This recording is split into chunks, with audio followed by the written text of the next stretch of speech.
What is up, guys, gals, you awesome gamers of different shapes and sizes. It is me, Josh, again, Proxy, bringing you some Mass Effect Andromeda today.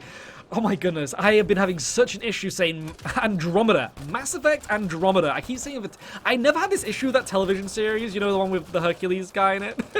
That was so long ago, and it was so bad. But Mass Effect Andromeda on the PC, multiplayer, pretty right. I mean, this is the one thing I always was really curious about. The male kind of like N7 kind of like Space Marine character looks really badass in this.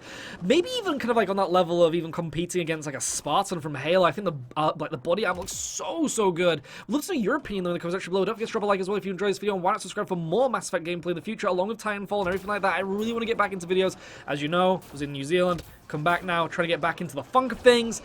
Been getting very lost in Horizon Zero Dawn for like the last week, and also trying to get a job again because, as you know, I've been away for like 3 to 4 months, and so it was this thing of like I couldn't really keep my job if I'm that far away from home, you know, so I've had to like quit my job, and then I've had to come back, and now I'm trying to find a job again. So there's also trying to find a job but also play all these video games that I missed out on.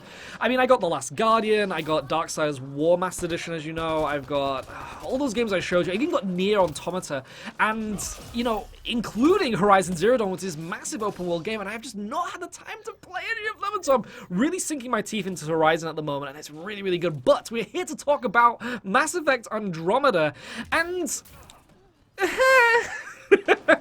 now, first of all, I love Mass Effect. I'm a massive fan of the original Mass Effect trilogy. I loved it to death. I remember when I was in university, and I actually like lived and breathed Mass Effect. It was one of my favorite series at the time. I love Mass Effect 1. I love Mass Effect 2, which I think everybody like unanimously loves. I mean, Mass Effect 2 was an amazing game, so finely crafted.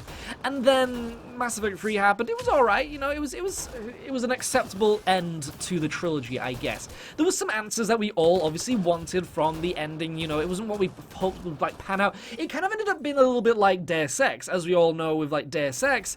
It's that thing where you do actually have choices through the Deus Ex, you know, games and stuff, but they don't really kind of like translate, you know, into like other titles in a sense. Like it's kind of like your choices never kind of like determine your ending to a game, you know, in like Deus Ex. And Mass Effect has kind of like shown us that as well. And so it's a bit of a shame, but the really cool thing is this is the multiplayer. And the multiplayer, from my opinion, I will talk about the campaign in the future a little bit more, because I have actually played until the trial cuts you off, which is something that really frustrates me, the fact that they give you 10 hours of trial.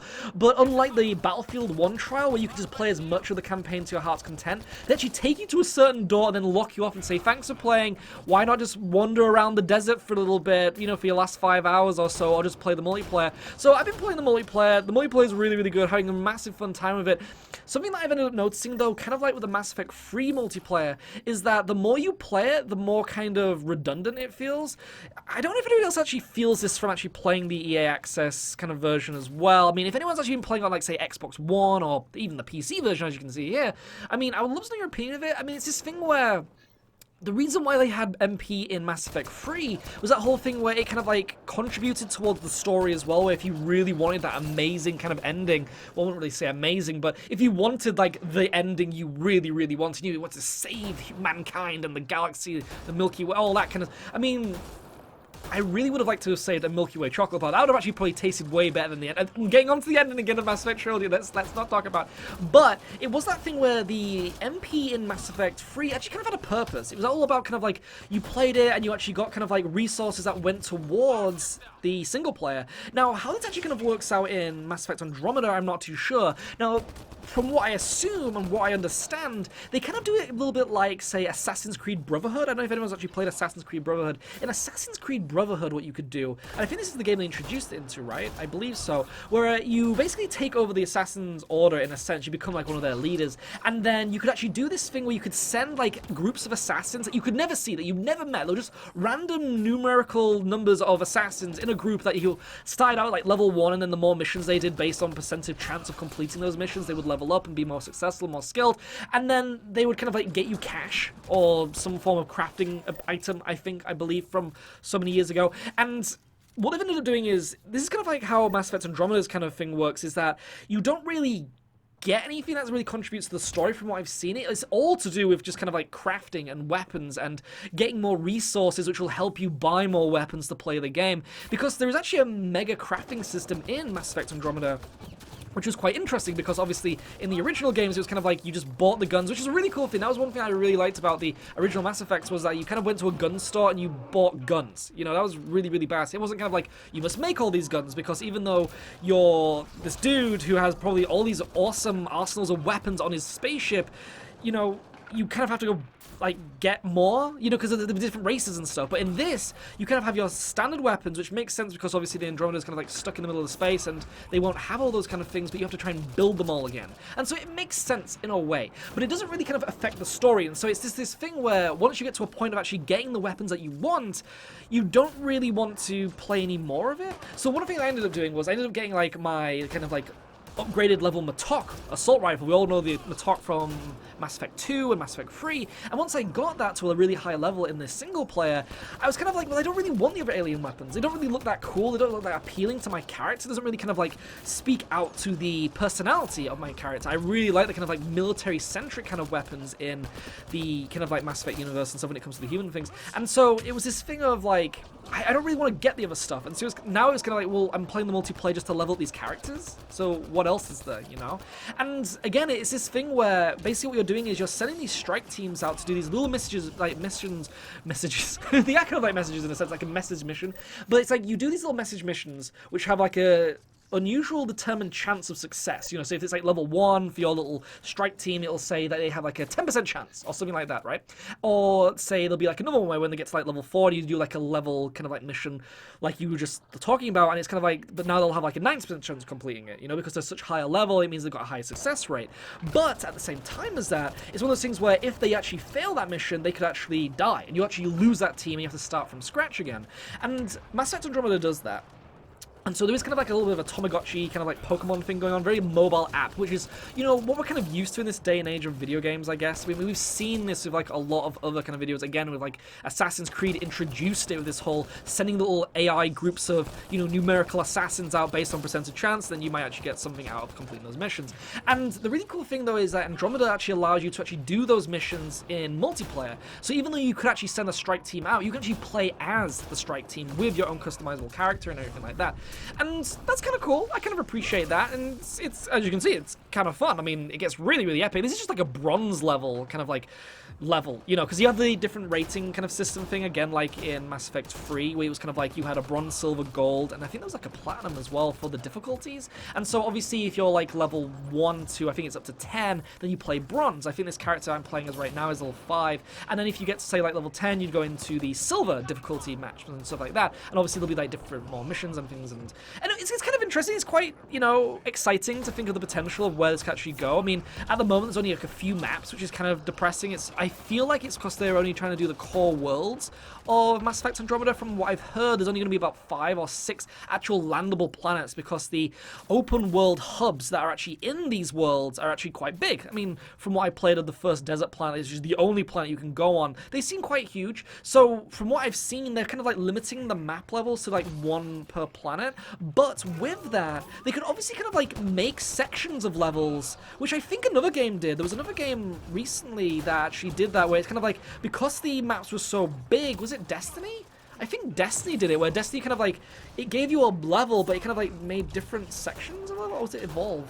I can't remember. There was some multiplayer game that did that, which basically took out the single player levels and made chunk levels, maps out of those levels, which was kind of cool. I kind of like that. So it's kind of like a variety while also kind of like just using the same kind of environment, which is kind of interesting. I don't know if you actually agree with that. But I mean, I've been having fun so far. This is the human biotic, and funnily enough, I never actually played much of the biotics in the original Mass Effect games. I really love the soldier class because I'm much of a kind of like FPS kind of third-person shooter type gamer. Obviously, Mass Effect is all about third-person shooting, but the biotics are a little bit more mage-like. They have obviously kind of like those psychotic, like magic powers, and they're really cool, really badass. And in Mass Effect 2 and 3, they really went home and tried to make those powers look really cool and more like on the level of how badass the soldier classes were. And in Andromeda, they make it even more cool with the whole thing where you can combine like jetpacks. You can then do the slam dunk ability, as you've seen.